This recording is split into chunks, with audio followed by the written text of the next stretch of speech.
کراچۍ نه ما له ډېره پته نه لګي والله چې ګاک نه لګي یار اختر راغی هېڅ پته نه لګي پاکه سم جوړ دکان دې جوړ کړی السلام علیکم وعلیکم سلام د بوټانو باسه یا ورګه چې نور والو نو دا بوباسو کنه د خدای مسلمانه سمه د مرچو په سټه ناستې پاک ځای دی دلته موږ روټۍ خورو د بوټانو باسه یا او استادو کاغم دا سوټل خو نه یې د خدای نیکبخته خو بوټانو دکان دی که نه وایي ټول خلک کمنټ کوي بوټان والا او بوټان والا بیخ د غریبي وباسي نو غریب سړی اوس بیا پکې خوښېږي نو چې اوس کمه والي نو لکه دا سوچونه مې پې کوي که نه اوس مالداري به زرې والي او کیسې ختمه کړي اوس زه څه والم سپلی زه نه شم اچولی چپلې زه نه شم اچولی نو اوس بوټان دي نو او بوټانو هم سره علاقه شي سازي بیا به ووي دا بدل کړه زه به بل کار نه کوم به بوټان دي بدلو بیا نو خدای راوستې ده راځه چې زه دلې یو جوړه درکړم نو ستا نسل به هم پرې خوشحاله داسې بوټان دلې درکړم څنګه لکه ما نه بعد به بیا زما نسلونو ته پاتې یو دا څه شی دی وروره دا خو سم دا خو لکه د بوجۍ نه چې دي بوڼلي سم بوټان راکړه ساله وم بیا په خلکه په دې شرموي که نه بیا به راته وایي دا بوټان بدل کړه اخو مینهوال دي ټیک ته خو بس هغوی هم ټیک وایي که نه څه ښه ده پورې دا راله بدل کړه نور راوړه دا مې نه دي خوښ دا دې خوښې دي نه استاد دا مې نه دي خوښې دا خو داسې ښکاري ته بیا ګینې په چینده چاخ پیښې ده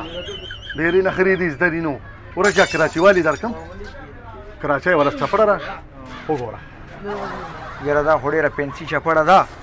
خو دا زما نیا چې راواده شوه که نه څنګه تازه تازه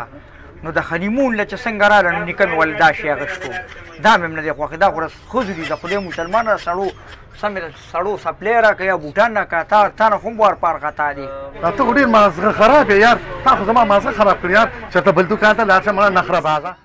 نو لکه دا اوس څه شی دی استاد د خدای مسلمانه دا خو داسې خو هغه پالیشیانو سم نه هغه موچیان نه چې هغه څوک پالیشونه کوي د دې نه خو ښه هغوی سي مړه بیا ما ته ویړه تنګ یو بل ځای کې والا او نخرې کوي ته خو موږ له سم شی راواله که نه مړه هلته راته مینهوال کمنټې کوي وایي سم بوټان والا او وایي دا بوټان بدل که نو چې لږ سم خوی که نه دا اوس څه شی شو ټول دوکان ستا مخې ته دی چې کوم شی دې خوښېږي هغه له ښه زه دا تور بوټ ته راواله دغه مې خوښ دی کوم دا تور بوټو دغه راواله استاد پنسي شی خو پېژنې اوس دې تجربه وشوله یا دا خدای مسلمانه دی کې خو تا پنځه تنوره خشاک ورمنډلې دا تاسو مرداره ساده کړې ده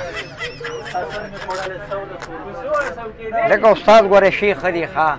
اندازې نه ما ته پته ولګي دا مې خوښ شو استادو 100 روپۍ شوې دي بس دا یوه خبره ده 15000 روپۍ دي 15000 بس استاد ستا دا مطلب دی چې راځئ دوکان ته بوټان په خپه چک کوې ولې مه د دې خبرې دا مطلب شو ښه مړه یو جوړ بوټان بالي د خدای خاطر وکړې زولی ته وګوره مړه بس واخله او ځه تا خو دا ځان په دې بوټان باندې وشرمه مړه علم استاد مړه غټ ساته په دوکاندارۍ کې بړه غټ ساتي رسې کار وکړه دا پرېږده دغه بله جوړه ته راواله دا مخامخ جوړه راواله ته کم یو دا دغه راواله او ستاسو بوټ خو د سمارټ دی خوښ مې شو خو دوا کوه چې په خپه باندې مې جوړ راشي دوا ته کوه خپه ستا ده که زما ده په خو زما ده خو بوټ خو ستا دی که نه تاواني کېږي خو پې ته زه مبارک شه ورغی پکې ښه ټیک دی ماشاءالله داسې یې غوندې